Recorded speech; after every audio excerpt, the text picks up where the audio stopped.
of this service, and that is the preaching of God's Word. And so kailangan pa i-election, I request ang ating Pastor James, to come here in front and give to us the Word of God. Amen. Thank you.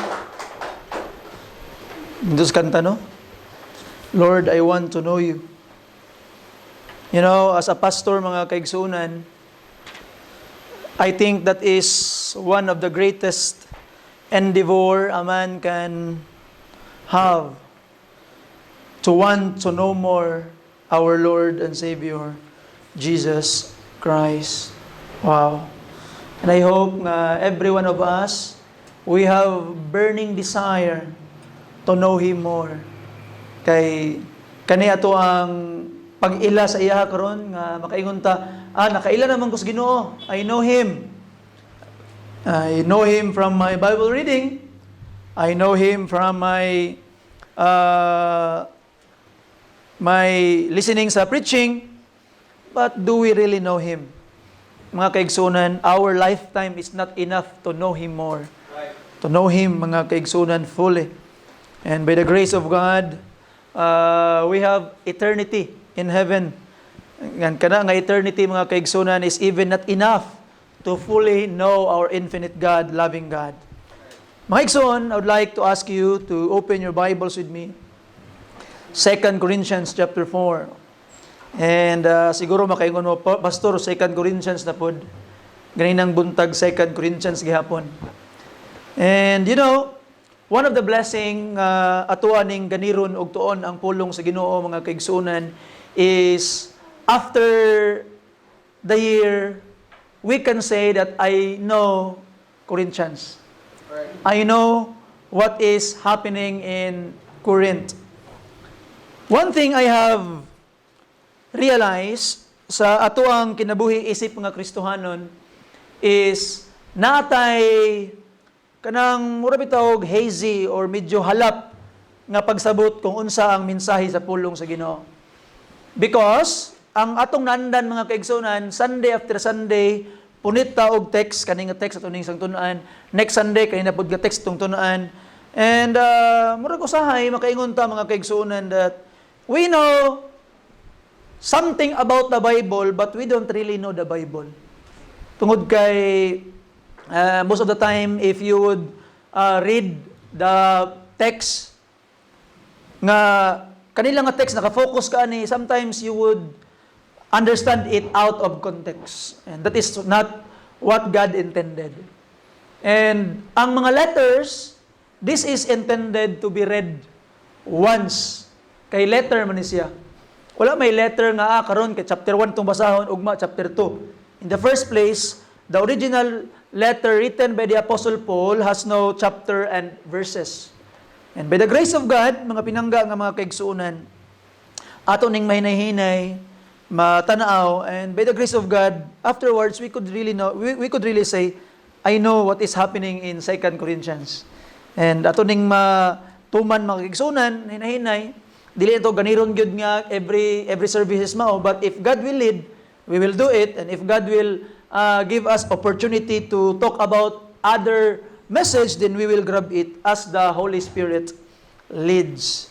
And according to Paul Chappell, usahay ato makit-an nga ang mga preachers, ilang pili-pilion ang mga bersikulo nga ilahang iwali sa mga katawhan. But if you would try to expound the Bible chapter by chapter, verse by verse, ang may tabo, you will not have the opportunity to pick what you want to preach. And you will be forced to explain everything written in the Scripture. And of course, it is a hard labor, but with the knowledge and wisdom given by God, with the grace of God, we will be understanding it.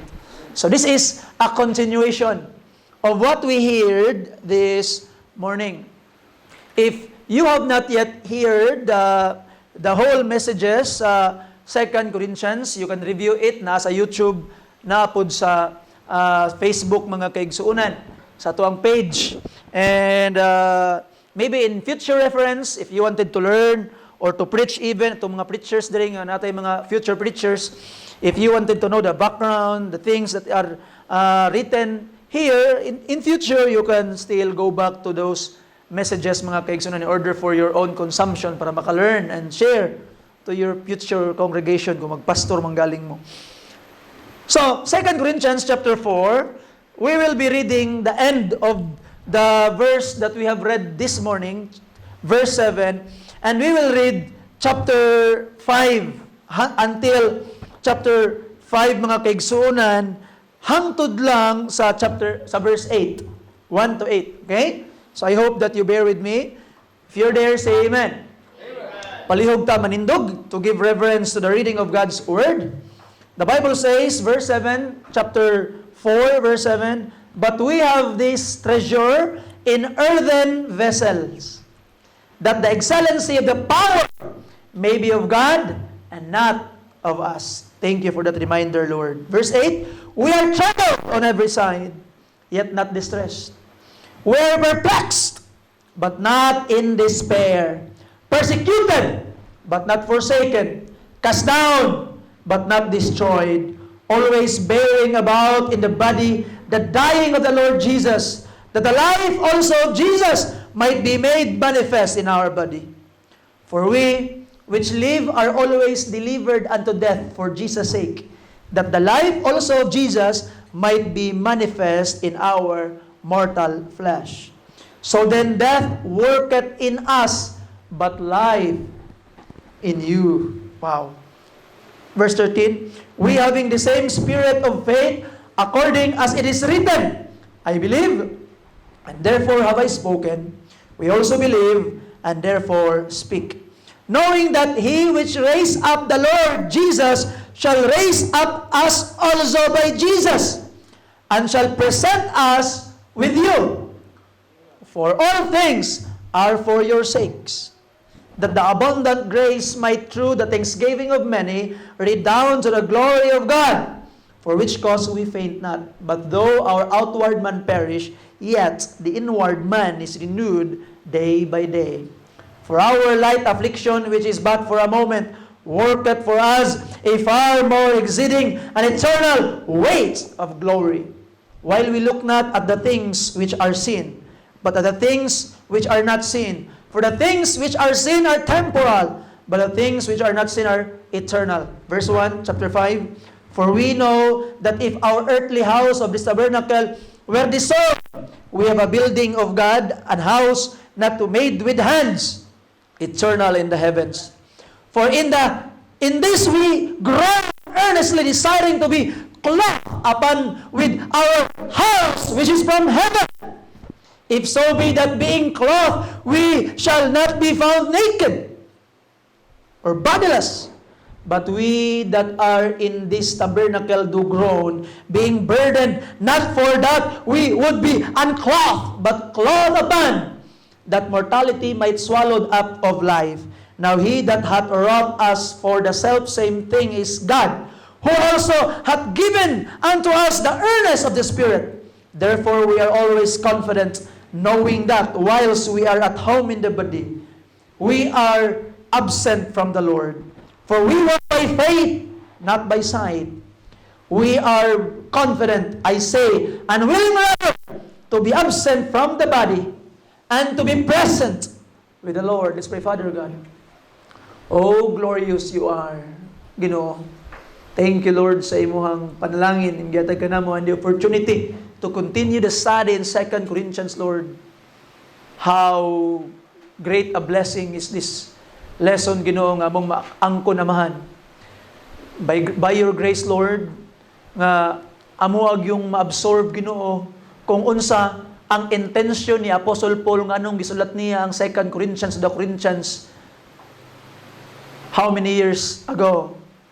And by the grace of God, Lord, we will understand the Bible as you intended it to be understood. Salamat sa imong pag-uban o pag-bless sa imong alagad, Ginoo. Bless these people as we continue our worship this afternoon in Jesus' name. Amen. Palihog manglingkod kitang tanan. I would like to entitle ang mensahe karon, mga kaigsunan, Under Pressure. Under Pressure. And I would like to give you ahead of time the whole bird's eye view of the message. Kay para kabalo mo kung asa nga direksyon ta paingon. Kay mas maayo ng kabalo na mo daan kung ahata mo landing. Sa ato pa lang daang paglupad karon mga kaigsuonan. Remember, this morning, we talk about our bodies are compared to earthen vessel. Replaceable, pwede pulihan. Ay something mga kaigsuonan nga weak, pwede madaot. And we have compared the earthen vessel of a tin can that is rusty. Rusted tin cans mga kaigsuonan. Nga kita mura taog tayaon nga lata nga gitaya na pag-ayo di na magamit, but someone took that tin can nga tayaon na nga pangit na nga dapat ilabay na, dapat ibasura na, gidalan niya sa iyang balay, pagkahuman, kato nga tin can, useless, worthless tin can, is gibutangan og gihimo og butanganan og bulawan. And in a nutshell, mo na ang nahitabo sa ato while we are serving the Lord in the ministry. We are useless, we are nothing, but God saw something in us. Nga bisan pag unsa nimo ka magkasala, unsa nimo ka worthless, unsa nimo ka dautan, God saw something in you that can be of use for Him. You see? Gabalo ka in John chapter 3 verse 16, for God so loved the world that He gave His only begotten Son, that whosoever believeth on Him should not perish. Perish there means garbage. Those who will believe on Him will not become garbage. Kanang perish, mga kaigsunan, that word is used to describe garbages, na ilabay na, ma-perish na, ilabay na, ibasura na, kaya why pulos? But God, in His great mercy and love, pinangga ng mga kaigsunan, He saw something in you. Even though you are compared to a tin can, nga gitaya na, daot na, ilabayay na, lagom na, gikuha na Ginoo, gibutang sa iyang panimalay, kay himuon niya, butanganan o bulawan. That is what happened to us. That is what happened to me. We heard from Sister Joy ganina that was what happened to her. So ato makita mga pinangga ng mga kaigsuonan that we praise and thank the Lord that this worthless garbage gigamit sa Ginoo. And now, in our lesson mga kaigsuonan, since we are worthless, since we are weak, since we are something vulnerable mga pinangga, something kita nga mga katawhan are replaceable, nga dali ra kayong madaot, there will be troubles. Na ay mga kaluyahon, na ay mga murag kabugaton, nga atong pasanon, na ay mga kasakit that we will be facing around the world as we continue to honor the King. Pero igsoon, ang saad sa tong text karon, yes, you are an earthen vessel, weak, luya, na mga kasakit, na mga problema, mga trouble, under pressure. Pero, one day, ikaw nga earthen vessel, ikaw nga weak, padayon lang sa pag-alagad sa Ginoo. Be sure lang gyud sa imong kaluwasan. Na kay paglaom di ay, kay ikaw giluwas naman sa Ginoo. Kay ikaw gigamit naman sa Ginoo karon. Naday kay paglaom nga one day kaning atong earthen vessel ma-change na ni siya. It will be changed to a glorious vessel nga dili na nimo pwede i-compare sa tin can. Dili na nimo i-compare sa latang tayaon. Something mga kaigsuonan nga vessel nga parihan na ni Jesus Christ when He was resurrected from the dead. That is the direction of the Apostle Paul, mga kaigsunan. I would like you to focus karon. And I hope by the grace of God, mga pinangga, balimta naman nimo ang tanan. But karon nga kahaponon, since this morning, imong ma-realize, tinuod no, weak ko, dagan panahon, magsakit ko, ma-hospital, manambal, maluya, nga, murag, sometimes nga, we lose heart, we faint, pero, di day ko mag-wadag paglaom. Kay kaniday akong luya nga vessel nga gibutangan sa Ginoo og bulawan, which is the Lord Jesus Christ, our message. Dili day siya ang matakdan sa ako. hinay-hinay, ako di ay ang matakdan kang Jesus Christ. Hangtod nga, imong gitawag nga, earthen vessel, katong latang atong gidescribe ganina nga tayaon, dili na siya mahimong latang tayaon, mahimo na siya vessel unto glory. Mahimo na siya og golden vessel. Mahimo na siya, mga kaigsunan, important vessel, kaya nga naman, it change kas Ginoo one day. You see? I hope by the grace of God, atong ma-realize, no, under pressure, ang diamond, uling ra ng diamond.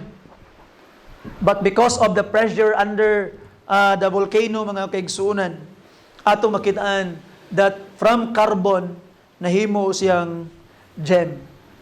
And by the grace of God, we will accept those things that are happening sa atong kinabuhi. Lisod biag gayo. To be honest with you, I have talked to people who have anxiety, who have depression. It's very hard to deal with them and to talk with them. You see? Very hard. And sometimes people dismiss their emotion. Nga mura bitaw kana bitawng ingnon lang din ka, di ba? Usa sa pinakadili bitaw wag gyud lami paminahon. Kana bitawng timuhang kasing-kasing is mura nagkabutuhon. Bugat na kay imong ginabati. Kung naingnon lang ka, gainuwi ra man gawin. Sa mangga nga, sig inuwi ba? Iyampura na. Naon ka usahay. Iyampura na, di ba mawala na? Di ba? Simba gani, di ba mawala na? Sometimes, people dismiss the burdens that we are facing through those lines, mga pinangga. But nowhere in the scripture, nga niingon Jesus Christ, some people, nga, uy, iyampura na.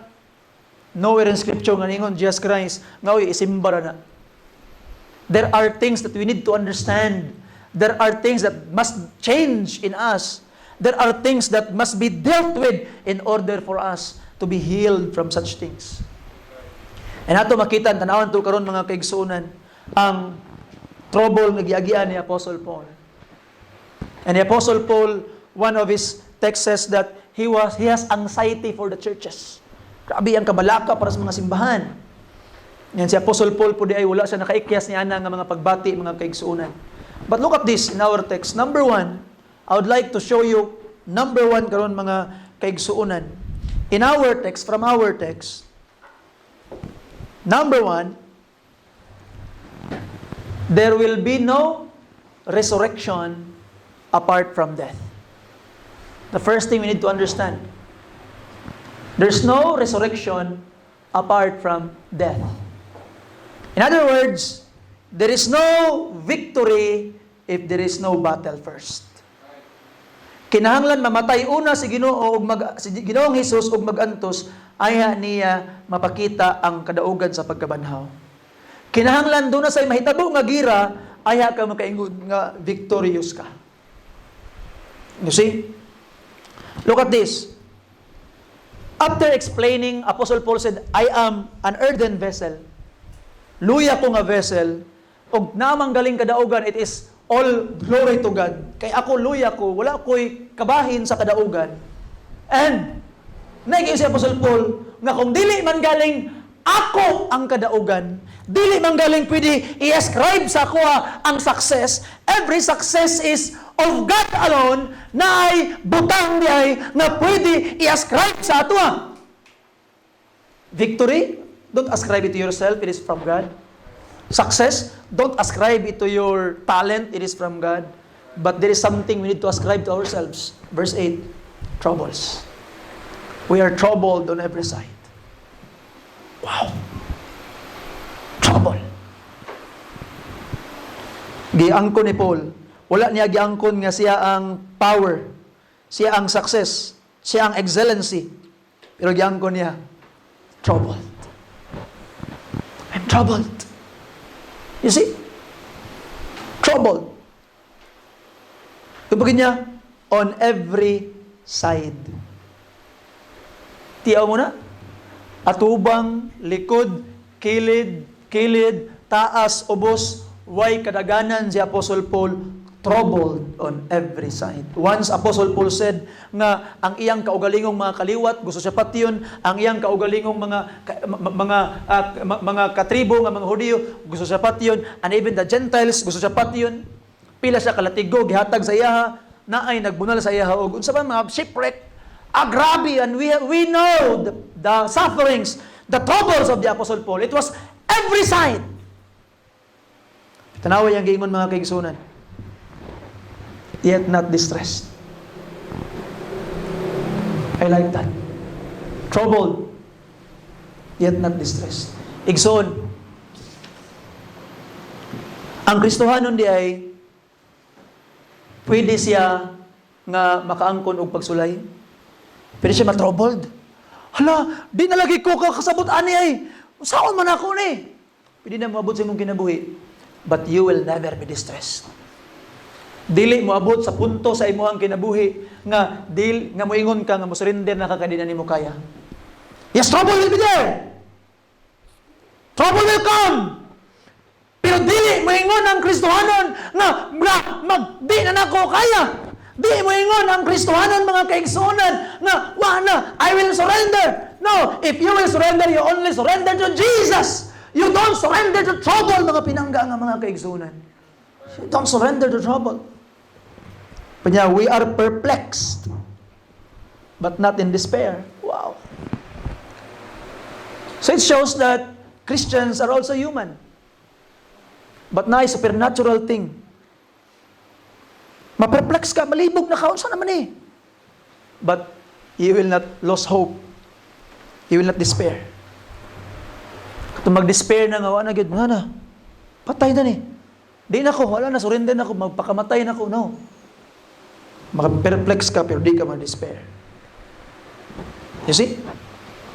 The Bible says, persecuted, but not forsaken. Oh, umiyak kay paminaw na eh.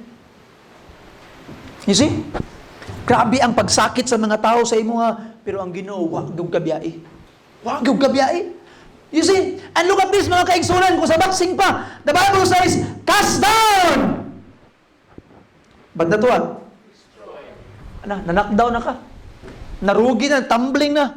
Giapirkat na sa kaaway. Naligid na. Pero sa may gimong gibuhat, nibangon kapag usab. You see? Nibangon kapag usab mga kaigsunan. And sa atong kinabuhing mga Kristohanon, mga kaigsunan, I can well understand if you are troubled. I can well understand mga pinangga nga mga kaigsunan that there are times nga murag naluya ka sa imong pagpangalagad sa Ginoo. I can well understand mga pinangga nga mga kaigsunan that there are times sa paminaw nimo di nakakalahutay, di na nimo kaya, but mga pinangga nga mga kaigsunan, you will always go back to Jesus. Ngano man, He will not allow a child to run away from Him forever. Tanang mga pagsulay nga nasa imong kinabuhi was already provided with a solution. Nanay solution daan, just come and stay in Jesus mga kaigsunan. As a vessel, dili gid sayon nga magpadayon this great responsibility bearing the treasures of the message of the gospel of Christ, pero atong makita mga pinangga nga mga kaigsunan. Yes, you are cast down, mura kung sa ato pa ang kuan, manak down pero di manak out. You see? And look at this. Always bearing in the body the dying of the Lord Jesus. Wow. Ngano man dapat i-bear to ang dying ng Jesus Christ? Look at this. Listen carefully. That the what? Life also of Jesus might be made manifest in our body. Wow, I like that. There is no crown without the cross. There is no resurrection without death. There is no victory without battle. Every one of us moagid ni ana mga pinangga nga mga kaigsunan. Amen. You see? So expect it in your life. And I don't know what will be the things that we will be facing in the future. But do we claim to be a followers of Christ? Amen? Amen. Again, do we claim to be followers of Christ? And if we claim to be followers of Christ, Look at that. Followers of Christ. Meaning, you are ready to walk where the Lord Jesus Christ had trod. Andam ka mulakaw kung asa siya ni adto. Andam ka nga imong ma-experience kung unsa ang iyang na-experience. Why? Because we claim to be the follower of the Lord Jesus Christ, mga pinangga nga mga kaigsunan. Our Lord and Savior suffered. Our Lord and Savior faced troubles, faced rejection, even from His own family, faced itawag rejection, even from those people nga iyang gitabangan, iyang girace, iyang ipangtudluan, gibiyahan siya, and higaligson, there is no wonder nga makaagi po gana. Pero ug moagi manggaling kana, mga pinangga nga mga kaigsunan, you will not be in despair. You will not be destroyed. Mubangon ug mubangon gihapon ka, igsuon. That's what the Bible is trying to tell us karon natakna sa kagabhion. You see? And verse 11, for we which live are always delivered from death for Jesus' sake, that the life also of Jesus might be made manifest in our mortal flesh. So how will the life of Jesus manifest sa tong kinabuhi? Pinaagi kung unsa ang atong reaction sa atong mga pagsulay. Nakadungog na mo ng panultihon mga kaigsuunan nga you cannot control the wind, but you can control your sail. Ang hangin sa itong kinabuhi, muhapak o muhapak ra gyud na. Pak, masagasa padulong. You have no control kung unsaon paghapak sa hangin ng imong kinabuhi. But the more important is, how would you react to that wind? Because that wind nga nihapak sa imong kinabuhi can be utilized nga mao nanuoy mutulod sa imuha. So it's not what is coming in our lives, but how we react with the things that are coming in our lives, mga pinangga nga mga kaigsuunan. And we must be ready because we claim to be the followers of the Lord Jesus Christ. Be ready. Pero nakanindot lang sa saad sa Ginoo in Proverbs 24 verse 16. Open your Bibles with me there, please. I know that you know this verse. And if you would read this verse now, you will remember that you know. Proverbs chapter 24 verse 16. If you're there, please say amen. For a just man falleth how many times? 7 times. And riseth up what? Again. Kani akong pagbasa ganina ba? Actually, I have finished my outline ganina lang. While you are having your meeting, human ako akong outline. And when I read this verse, anak ko nga Lord, no? Grabe, no? Just man. Sa ingon niya, maunsa ko nung just man? Dili di ay kalikayan nga ang just man ma-fall. Madasmag po day ka. You see? Dili di pasabot nga Kristohano na ka, faithful na ka, di na ka madasmag. Madasmag day gyapon ka. Ang kalahian lang sa mga tao nga iyas Ginoo sa panahon nga madasmag sila o silang buhaton. Mubangon sila pag-usap. Mubangon sila pag-usap. Igsoon, I cannot guarantee in your life nga di na gyud ka madasmag. I cannot guarantee in your life nga di na gyud ka nga ma-fall, di na gyud ka nga gitawag nga makasala, di na gyud ka nga makahimog mga butang nga dili maayo. There will be things that will really force you and test your faith in the future. Pero igsoon, when those hard times will come, rise again. Bangon pag-usab.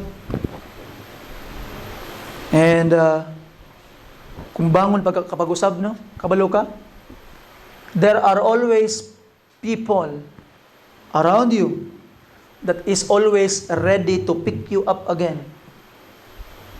To receive you again, especially the Lord Jesus Christ. Balikas Ginoo, dig kaniya balibaran igsoon. You see? By the grace of God, we must put that in our mind. Bangon. Bangon. That's number 1, mga kaigsunan. Kay sa tong kinabuhing Kristohanon, moabot man gyud ni. Apostle Paul, niabot gyud siyang kinabuhi. He was very weak vessel, earthen vessel, mabuak ra kayo. And there was a lot of troubles siyang kinabuhi. You see? Pero number 2, sa atong pagkatunan karon mga kaigsuonan, number 2, those troubles is not without purpose. Mulang na nakanindot. Those troubles is not without purpose. Ang pangit kaayo nga pangunahon na kanang purposeless evil. Muna ako ang ginapangutana usahay sa mga atheist. Kung walay Ginoo, if God do not exist, kung wala gyud nag-exist ang Dios according to what you are teaching the people, katong gihimo ni Hitler sa una, napagpatay sa daghan kay nga mga Jewish people, millions of Jews, I think 6 million Jews yang gipatay. Katong mga bombings, katong 9/11 attack, na daghang gid nga matay, nabungkag ang building, I don't know what happened. A lot of tourists nga naingon nga inside job daw, I don't know. Inside job or not, I don't know. Basta kay ang tinuod, daghang gid nga matay. Kanang mga rape nga nangahitabo, kanang mga pagpatay nga nahitabo. Unsa man do sila? Those will be purposeless evil. Kato nga mga tao nga naghimo og mga grabing dautan, nakaikyas to sila. They have escaped their crimes. Purposeless evil. But sa ato ang kinabuhi mga Kristohanon, we believe in God. And evil is also going on in our lives. Nagya po yung mga dautan nga kakahitabo sa tuwa, mga kasakit, mga problema, mga troubles. But what we know in our hearts, those troubles are not purposeless. Mauna, nga di ra ka maluya. Mulahutay ra ka. Kay nga naman, yes, bugat, yes, sakit, pero kabalo ko, wala na sayop ang Ginoo sa pagtugot nini. There is a purpose behind all these things because I am serving a wise, loving, merciful God. You see? So mga pinangga nga mga kaigsuunan, look at this. Tanawan ninyo ang ato ang text, mga kaigsuunan. The Bible says, there is a verse 15, because Apostle Paul was now already talking about his suffering, his troubles. But tanawang verse 15, unsa man tong mga trouble ni Apostle Paul, unsa man tong mga kasakit ni Apostle Paul, unsay purpose ato? Tanawang verse 15. Beside for the glory of God, because we already know that all those things is for Christ's sake, that the life of Jesus might manifest in their mortal life. But look at this second purpose, verse 15. For all things are for whose sake? Your sake.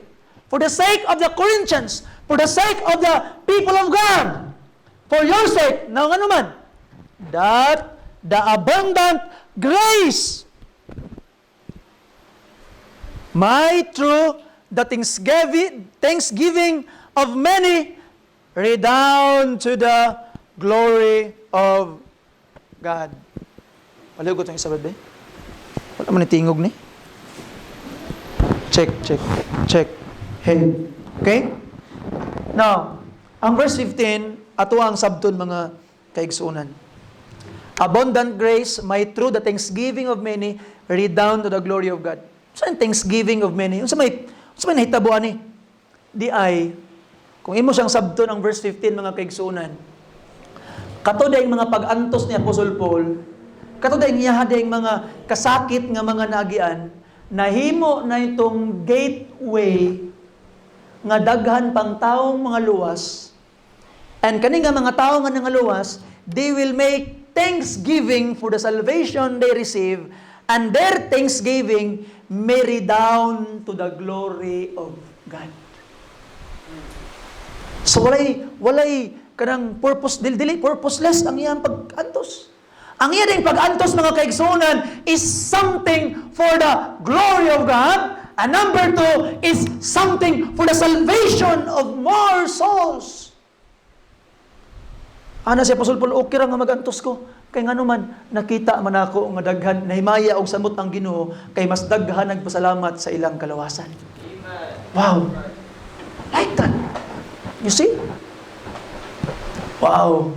Kanindot sa giingon ni Apostol Paul, mga kaigsuonan. And, anawin mong verse 12, atras kas verse 12, ingon pa ni Apostol Paul, so then, death worketh in us. Kapat yun may perminti. Kamatayan na mong kakagyan. Death worketh in us, but life in you. Wow! Selfless kasi Apostle Paul. Selfless kasi. You see? So we must recognize, mga kaigsuonan, that we are saved today because of the sacrifices of people behind us. Na ay mga taong nagsakripisyo, mao na nga niabot sa tuwa ang mensahe sa kaluwasan. And just like the Apostle Paul, he was ready to experience that in order that life may be received those people na naminaw niya. And ato makita, mga pinangga, nga mga kaigsunan, we must go on ani nga process. We must also be willing to make some sacrifices in order that there will be more people pod nga mga luwas. And look at this, tanawa ang konsuelo ni Apostle Paul. Nganuman nga dili siya maluya. Nganuman nga di siya ma-faint. Nga mulahotay gyapon siya. Nganuman di lang kay katotong lesson ng buntag, dili lang kay because the ministry was gift from God out of His mercy. But number 2, ay mo kalimot nga ang verse 16, isumpay sa verse 15. Diba, ang verse 15 means that there will be more people saved, thanking the Lord for their salvation, and those thanksgiving will redound to the glory of God. Ano ka this? For which cause, tungod ani. Tungod atong mga nangaluwas. Tungod atong mga tao nga nakaangkon sa kaluwasan. Tungod ani. For which cause we were faint not. But though our outward man perish, yet the inward man is renewed day by day. Wow, I like that. Sa ato pa mga pinangga, nga mga kaigsunan sa Apostol Paul, ay okay lang nga na ipag-antos, okay lang nga na ikasakit, okay lang nga na ipagsulay, basta kay, ang ako ang source sa kusog, di ko maluya, seeing people are saved. Saved. You know, ganina sa pagtestimony, ganina sa tuang duha kayang people, I was really encouraged to continue more ang atong Children's Hope Ministry. Ganina pala na ako na-realize na bitaw, no? Si King o si Shang, fruit day sa Children's Hope Ministry. And as I look at you kakaron, si gitawag nga Tristan, fruit sa DVBS. And we have Alisana karon. You see? Alisana is with us this afternoon, this morning. Fruit sa DVBS. Niya si Alisana, gidala pagid niya si Colleen. You see? Di ba? Igsoon. Sayang ba itong 30,000 nga gas sa DVBS? Dili. Di, sayang. You see? Di sayang. Sayang ba ang atong pagmataog sa iyo kay mga adto dito sa mga good news area? Sayang ba wala? No. Kaya ano? Tanawa ni sila. Look at these people. Look at these young people, mga kaigsuonan, nga nahimong bunga sa good news classes sa DVBS. And I have here the testimonies of our brothers and sisters nga na diri karon bunga sa gitawag nga children's ministry gyapon. Kani silang Fairlaw, silang Lawrence, they are fruit of Bible study. Though ang ilagyong mama ang pinakauna gyud nag-apil sa Bible study. You see? Nag-Bible study mi sa una dito sa likod. Luyo dito sa likod. Pikas. Diya sana dapitan ng mga taga-Diamond. We have our Bible study there. Nas mamlani sa una ga-short pa. Apil-apil Bible study, gabit-bit og baga kay nga Bible. Katong RX paras kinabuhi. You see that? Ay ka na member sa una, sige tawag, Brother Lawrence, pag sulwining na mo sa ubos, nagbasketball sila, nasangyawan pa na ako ni. Pero luwas naman daw siya. You see? So ato makita mga pinangga nga mga kaigsuunan, nasayang ba itong mga effort? Wala. You see? And you know, this is something mga pinangga na akong gina-imagine, yes, kapoy, yes, hago, pero tanawa. Na si Siyang-Siyang, na si Jeneline, na si Tristan, na si Elizana, fruit of those ministry mga pinangga nga mga kaigsuunan. You see? And even a simple invitation of a kid sa iyang classmate. Tanawa ka ron. Nang-invite rango sa ka grade 6 student sa iyang classmate. Tanawa, si Veronica, naobdala pa na iyang mama. Apil iyang kuya. You see?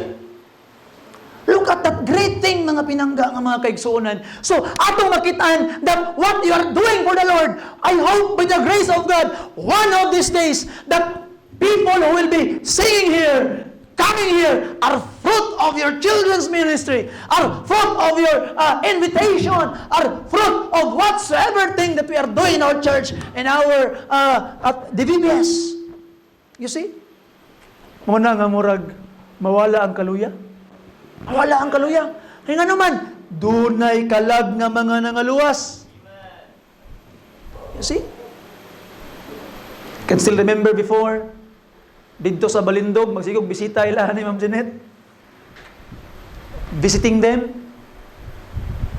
And then, gibulgar ni Ma'am Jeanette sa ako ingon sa Ma'am Jeanette nga, usahay good pastor no, kay makaingon ko nga, sa muka, ni nila, manglaba pa, mangkuy niya na, po ni sila. You see? But look at them now. They are here, serving the Lord. You see?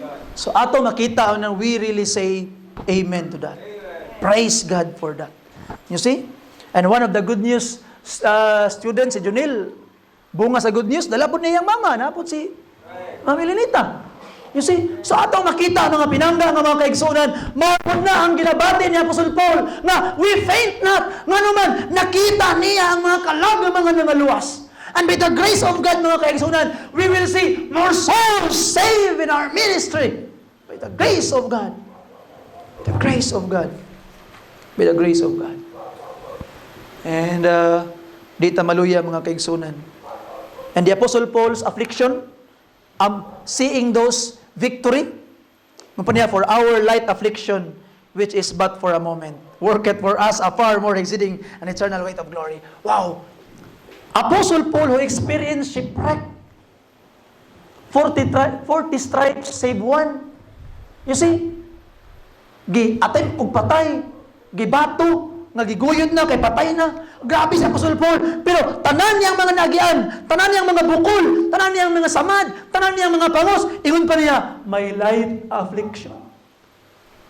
E nga naman, ang imong kasakit, mga kaigsunan, kung niresultas kahimayaan sa Ginoo, muraragaan paminawan. You see? So, that's number 2. Praise and thank the Lord. Ang ato ang mga pag-alagad na i-purpose tanan. And number 3, mauni karon ang landing na akong gi-share sa inyo ganina, number 3. Yes, bisan pag kapoy karon, grabe ang earthen vessel karon, grabe ang pressure. Pero kaning pressure nga gi-inflict sa earthen vessel, kading pressure na to, mahimo itong mo purify. Kay kading lata mga kaigsunan. Abi na tog lata to nga tayaon. Abi na to tog mga hugaw to nga butang. Ngano man di ay katuday nga lata atong gistoryahan ganina, kinahanglan lang day pressure, fire from God. Kay ngano man para ma-purify, para magawas ang bulawan. You see? And one day God will change us. God will bless us. Tagaan tanyag bagong lawas. Dili na ang lawas nga katong maluya. Tanawa ang iyon sa Biblia. We groan, verse 2, Chapter 5, for in this we groan earnestly desiring to be clothed upon the house which is from heaven. Murag, lisod na kaayo, murag, kapoy na kaayo, kaniya kong lawas, ngayon ani nga lawas, nga gusto na kong lawas, gikan sa Ginoo. Ginoo, tagay na kong bagong lawas, kay kaning earthen vessel, murag, bugat na kaayo, higala igsoon, ikaw kung tinuod kang luwas karon, God promised you a body, a heavenly body nga di na madunot. Wanay kasakit, wanay pag-antos, wala nay sakit. Wala na tanan mga pinangga. Kalipay na lang nabilin. That's why if you are saved, as I close mga kaigsuunan, verse 4, for we that are in this tabernacle do groan, being burdened, not for that we would be unclothed, but clothed upon, the mortality might be swallowed up of life. Wow. You see? And 6, therefore we are always confident, knowing that whilst we are at home in the body, we are absent from the Lord. 8, we are confident, I say, unwilling rather, to be absent from the body and to be present in the Lord. Amen. You see? Earthen vessel, bugat kaayo, pressure kaayo, pero gilang, padayon lang, kaya nga naman, kabaluman ko, pag mubiya na kuha niya akong earthen vessel, na nakoy kuyaw nga vessel, dito sa Ginoo. Ano nga vessel? Last verse itong basahon. I will close in this point, mga pinangga. Philippians chapter 3, please. Sa nga klaseng vessel, Pastor, ato ang makuha when we will be going to heaven one day. Last verse, and we will close. Philippians chapter 3, 20 down to verse 21. If you're there, please say Amen. Amen. For our conversation is in where? Heaven. From whence also we look for the Savior, the Lord Jesus Christ. And look at this. Katong body nga tabernacle, earthly tabernacle, katong bitawng earthen vessel. Look at this, what will happen? Who shall what? Change our vile body, that it may be fashioned like unto His glorious body, according to the working whereby He is able even to subdue all things unto Himself. Change our vile body, that it may be fashioned like unto His glorious body. Mao ni akong ginaingon sa inyo mga kaigsuonan nga 30 years old daw mahimo kay just like the Lord Jesus Christ man. According to Jewish tradition, ang edad ni Adam when he was created was 30 years old. Si Adam mo lagi pagka-baby. So according to Jewish tradition, Adam was 30 years old when he was created. Ang iyang lawas is pang 30 years old nga man. And in Jewish tradition, mga kaigsunan, you can serve in the priestly office when you were 30 years old. In the Bible, Jesus Christ, He was in His 30s when He was resurrected. So, mga panahon nila nga 30 daw. So, katong mga 50 taon na, 30 taon na, at 50 taon, 60 taon na, amen. Pero katong mga teenager, sugot mo, mahimo mong 30. Sugot mo, mahimo mong 30. 30 years old. You see? We don't know. We will see afterwards. Wata kabalog, 30 ba o dili, ang importante na ka dito. Amen? So mga kaigsunan, tinood no? Ang atong vessel, earthen vessel, babuak ra. Replaceable ra. Pero, pag abot niya sa langit, i-fashion kaniya just like His body. Katong replaceable nga vessel karon. One day, mahimong irreplaceable. Amen. Muna itong paglaom. So, lahutay ta, padayon ta igsoon. And by the grace of God, we can see more souls, more people added and saved sa ato ang simbahan, mga kaigsunan. Palihog manindog ng tanan. Mag-pray ta. Father God, thank you Lord sa imong mensahe nga gihatag. Thank you Lord for your perfection Ginoo nga imong gi-share sa among amahan. Ginoong Dios, grabe among paglaom Ginoo no. Hinood lang Lord. Kani nga paglaom Ginoong Dios, giingon nimo absent from the body, present with the Lord. Nabi ami mga loved ones Ginoo nga niuna na sa amuha. Niuna na pinagig kamatayon. Ginoo, One day, those loved ones na po di paglaom Ginoo nga amo silang makita ug makauban namo didto.